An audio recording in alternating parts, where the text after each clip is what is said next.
નમસ્કાર મિત્રો, ટેટ 1 ભરતી 2026 અંતર્ગત એક અપડેટ લઈને આપણે આજે આવ્યા છીએ મિત્રો. તો સરકારે ફાઇનલી ટેટ 1 ભરતી પ્રક્રિયાને આગળ વધારતા પીટીસીમાં પાસ થયેલા ઉમેદવારો જે બીજા વર્ષમાં અભ્યાસ કરતા હતા એમના માટે પોર્ટલ ખોલવાની જાહેરાત કરી દીધી છે. તો આ વિડીયોમાં આપણે ડિટેલથી સમજશું અને પીએમએલ અંગે પણ શું માહિતી છે એ પણ આગળ વિડીયોમાં આપણે જાણવાના છીએ. તો વિડીયોને સ્કીપ કર્યા વગર પૂરો જોજો અને ચેનલ પર નવા હોય તો આવી માહિતી માટે ચેનલને સબસ્ક્રાઇબ કરી લેજો, એટલે બીજે ક્યાંય જવાની જરૂર નથી. તો મિત્રો, તારીખ 13/7/2026 થી 16/7/2026 એટલે કે 13, 14, 15 અને 16 4 દિવસ સરકારે ટેટ 1 ભરતી અંતર્ગત જે લોકો પાસ થયા છે અને પીટીસી ચાલુ છે મિત્રો, નવા રૂલ્સ પ્રમાણે પીટીસીના બીજા વર્ષમાં તમે જો અભ્યાસ કરતા હોય અને પરીક્ષા આપી હોય અને પાસ થયા હોય તો તમે પણ ભરતી માટે વેલિડ છો મિત્રો. પરંતુ એ લોકોને જો એક્ઝામ આપવાની બાકી હતી, રિઝલ્ટ બાકી હતું, હવે રિઝલ્ટ આવી ગયું છે તો એ લોકોનું રિઝલ્ટ ઓનલાઈન કરવા માટે પોર્ટલ ખોલવામાં આવ્યું છે મિત્રો.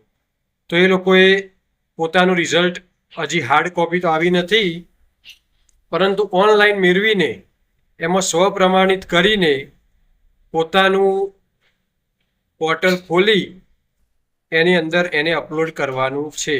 બીજા એક પણ ઓપ્શનને ટચ કરવાની બિલકુલ સરકારે ના પાડેલી છે મિત્રો. બીજી કોઈ છેડછાડ કરવાની નથી. છતાં પણ કોઈ ઉમેદવાર જો એના સિવાય કોઈ સુધારો વધારો કરશે તો પોર્ટલમાં ખબર પડી જશે મિત્રો, અને તમારી અરજી કદાચ રદ પણ થઈ શકે, ગંભીર પગલાં લઈ શકે છે. બરાબર? તો આપણે બીજે ક્યાંય ટચ કરવાનું નથી, ફક્ત આપણું પોર્ટલ ખોલવાનું છે પાસવર્ડ લોગિનનો ઉપયોગ કરીને, અને અંદર ટેટ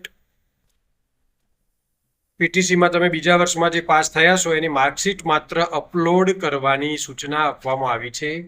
એના સિવાય બીજા મિત્રો કે જેને આ બાબતે કોઈ લેવા દેવા નથી એ લોકોએ પોર્ટલને ખોલવાનું પણ નથી અને ટચ પણ કરવાનું નથી, એવું સ્પષ્ટ આદેશ પરિપત્રમાં કરેલો છે. તમે પણ વાંચ્યો છે મિત્રો. બરાબર? તો 16 તારીખે એમનું કામકાજ પૂરું થશે મિત્રો, પછી આગળની પ્રક્રિયા ચાલુ થશે.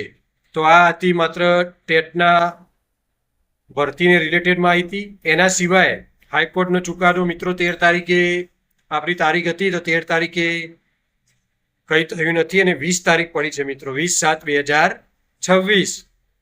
તો આગામી તારીખ પણ ટૂંક જ સમયમાં 16 તારીખે જેવું આ પોર્ટલ બંધ થશે તરત જ આપણી તારીખ આવે છે. તો ગ્રેસિંગનો મુદ્દામાં પણ મિત્રો આવું જ થશે. ઘણા મિત્રો કહેતા હતા કે ડાયરેક્ટ પોર્ટલ ખેંચી લેશે, પીટીસીના બીજા માર્ક્સ લેવા માટે કોઈ અલગથી પોર્ટલ ખોલવાનું નથી. પરંતુ મિત્રો આપણે એમને કીધેલું કે આવું બધું શક્ય નથી મિત્રો. પોર્ટલ ખોલ્યા વગર માર્ક અપલોડ થાય જ નહીં, ડાયરેક્ટ પોર્ટલ ખેંચી શકે નહીં. એ વાત મિત્રો આજે સાચી પડી છે. તમારા જ મિત્રો કહેતા હતા કે ડાયરેક્ટ ખેંચી લેશે, પણ એવું નથી મિત્રો. ટોટલ એની ક્લિયર પ્રોસેસ છે. બરાબર? જો હાઈકોર્ટ ગ્રેસિંગ આપશે તો ફરીથી આ જ પ્રોસેસ થશે મિત્રો. પોર્ટલ ખોલી એમાં માર્ક એડ તો કરવા જ પડશે, ડાયરેક્ટ બધાને ઉમેરી જશે એવું નહીં થાય મિત્રો. એટલે આ બાબતે કેટલાક મિત્રો ભરતી પ્રક્રિયા માટે ત્યાં મળવા ગયા હતા, એમને સ્પષ્ટ કહેવામાં આવ્યું છે મિત્રો કે જ્યાં સુધી હાઈકોર્ટ ગ્રેસિંગનો મુદ્દો નહીં ઉકેલાય ત્યાં સુધી ફાઇનલ પીએમએલ આપવું શક્ય નથી મિત્રો. અત્યારે કામ ચલાવ પીએમએલ આપી દે અને પછી હાઈકોર્ટ ચુકાદો આપે કે ભાઈ ગ્રેસિંગ આપવાનું છે 4 કે 5 માર્ક કે જે 7 માર્કનું આપવાનું છે, તો પછી ફરીથી વિવાદ થઈ શકે મિત્રો. એટલે સરકાર આવા વિવાદના ચક્કરમાં બિલકુલ પડવા માંગતી નથી. એટલે સરકારે શું કર્યું? હાઈકોર્ટ ઉપર છોડી દીધું. હાઈકોર્ટ આ મુદ્દાનો ઉકેલ લાવશે એટલે તરત જ એનો પીએમએલની જાહેરાત થઈ જશે મિત્રો. હાઈકોર્ટનો ચુકાદો આવ્યા વગર કશું થવાનું નથી, એ તમે પણ હવે જાણી ગયા છો મિત્રો. બરાબર? તો ટૂંક જ સમયમાં હાઈકોર્ટ પણ ઘણા હિયરિંગ થઈ ગયા છે, એટલે ટૂંક જ સમયમાં ચુકાદો આપી દેશે અને તમારી પ્રક્રિયા આગળ વધશે. એટલે પીએમએલ માટે જે લોકો મિત્રો વાત કરતા હતા, કમેન્ટ કરતા હતા, એમના માટે આ જ સમાચાર છે કે જ્યાં સુધી હાઈકોર્ટ ચુકાદો નહીં આપે ગ્રેસિંગનો ત્યાં સુધી હવે કોઈ ભરતી પ્રક્રિયા આગળ વધવાની નથી. બીજું કામકાજ ચાલુ રહેશે મિત્રો. તમારા ડોક્યુમેન્ટને લગતું, આ ટેટને લગતું જે તમારે પીટીસીમાં પાસ થયા છે એનું પોર્ટલ ખુલી ગયું છે, આ બધું કામકાજ બધું જ કામકાજ ઓકે ચાલે છે મિત્રો. ખાલી હાઈકોર્ટ ઉપર આવીને અટક્યું છે. જો હાઈકોર્ટનો ચુકાદો ટૂંક સમયમાં આવી જાય 1 તારીખમાં 20 તારીખ સુધીમાં, તો તમારે પછી કોઈ ચિંતા નહીં. પછી ભરતી પ્રક્રિયા આખી ખુલ્લી જ છે. પછી કોઈ નડતરરૂપ મુદ્દો બાકી રહેતો નથી. એટલે આવી તમામ માહિતી મિત્રો અપડેટ હોય છે આપણી જોડે. એટલે અપડેટ માહિતી જાણવા માટે તમારા બધા મિત્રોને ગ્રુપમાં શેર કરજો અને આ ચેનલને લાઇક શેર અને સબસ્ક્રાઇબ કરી લેજો.